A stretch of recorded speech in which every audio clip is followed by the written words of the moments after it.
be a Kubota center pivot DMC 8536R rubber rolls, 11 foot 6 inch cut.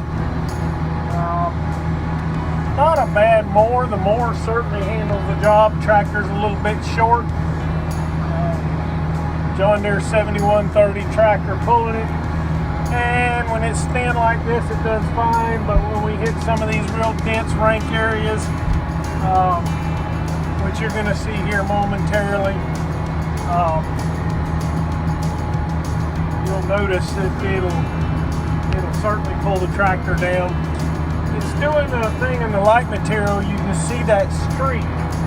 Not quite sure what's causing that, if it's a blade pitch problem, cutting too high, but got to figure that out.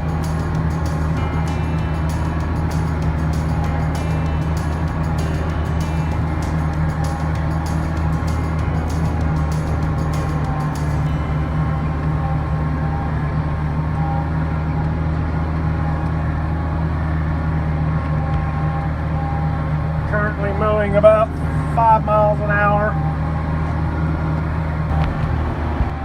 Sorry about that, had to turn around. You can hear how the tractor's really lugging through here. And if you're wondering what kind of grass that is, that's some sort of Johnson grass. Grows in real wet areas. This other that we're mowing here, this real reddish looking stuff, is called Hermothria. It's a Floralta, or I'm sorry, a Florona grass. It's a cow hay, real big stem.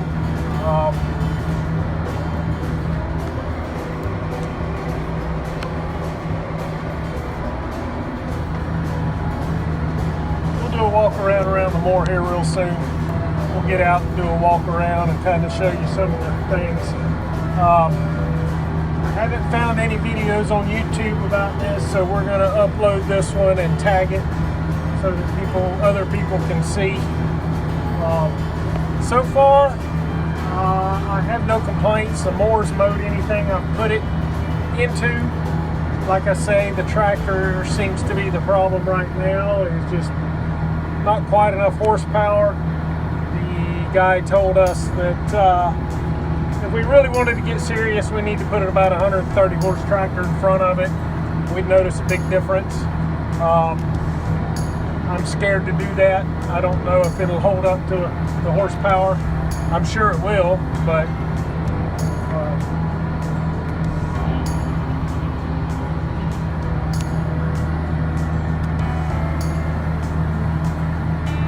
like I say, we're pulling right now at about 4.8, 4.9 miles an hour.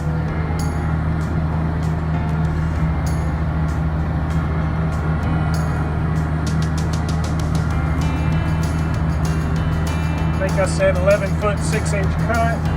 And a lot of people are going to say, hey, you're not mowing all the way over. Well, the mow line is about where the two curtains meet.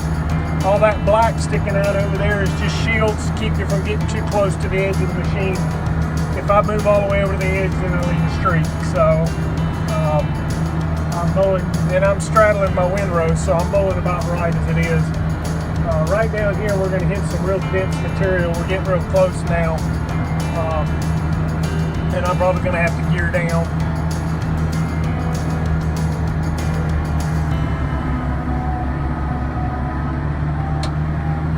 Well, we made it. That's one thing I like about a center pivot. I can just go back and forth on my cuts.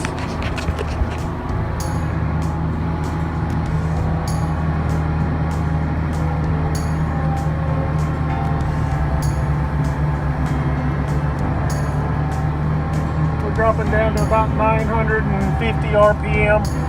This is a 1000 RPM machine, 1000 spun coming out of the tractor. That front gearbox there at the front of the tongue can be taken out and swapped around, so it could be 540 out of the tractor. We're used to our other machines had 1000 shafts, so that's the way we opted to have it put together.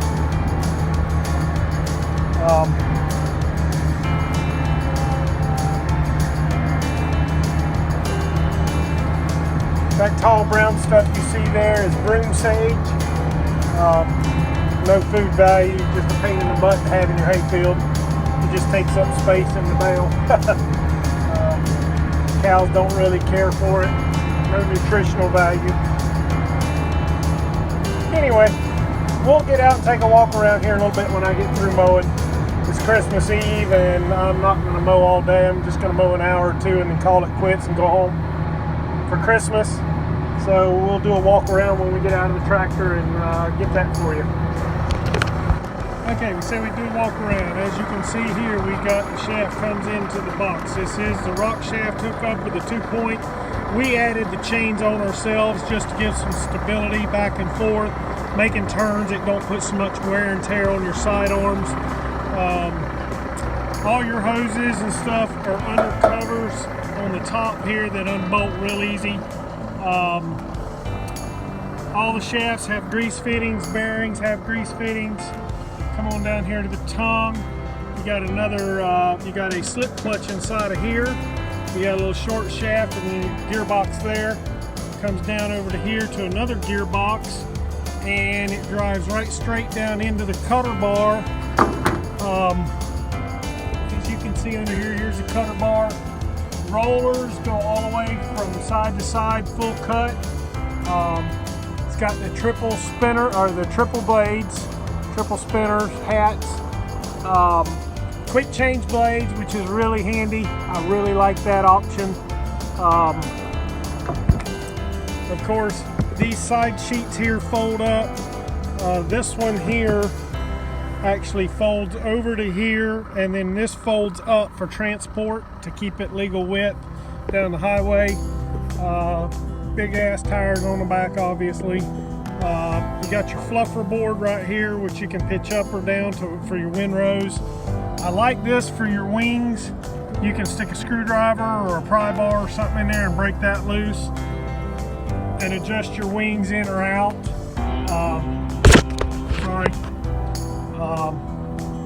You can see the rollers. Rubber rollers in it.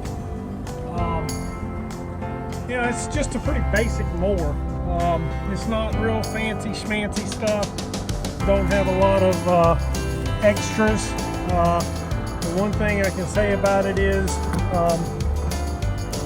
these fold up for travel, for transport. You got your adjustment right here. This big nut adjusts the angle of your blades tack. This here adjusts the tensions on your rollers. It does have a accumulator on the pickup, the lift, to take some stress off the cylinders. This has got a special mechanism here where oil has to go in to open the valve for oil to come out. So when it's unhooked, this cylinder cannot move for transport. Like I say, just a pretty base plain Jane mower. It's got weights right here, if you can tell, maybe in the video. It's got weights in this curtain to hold it down. I'm sure that's because OSHA says it has to have that, I think. But I can tell you, I think you can already see where that one's already worn. Probably going to wind up taking a razor blade and cutting them and sliding them metal bars out. Rumor has it that if you do that, then it allows that curtain to float a little more. And because it does have lifters, crop lifters under here, it does have crop lifters right there. By taking the weight out of the curtain, it lets a little bit of this air out of here, and I think it makes cutting real light material better. So we're probably going to try that because, you know, it really don't, to me, it don't need the extra weight. But anyway, you know, as far as serviceability goes, I really like the fact that all these hydraulic hoses are just right here under this cover. I don't have to disassemble the whole flipping tongue like on the John Deere mowers. You got to disassemble the whole flipping tongue to get to the hydraulic lines, and then they're down in all that mess. At least here I can just take off 3 or 4 bolts, pop that off, and it's right there. So we'll see. we're just gonna see how this thing does, and we'll put it through the test and see. I think it's gonna work out. So we'll see.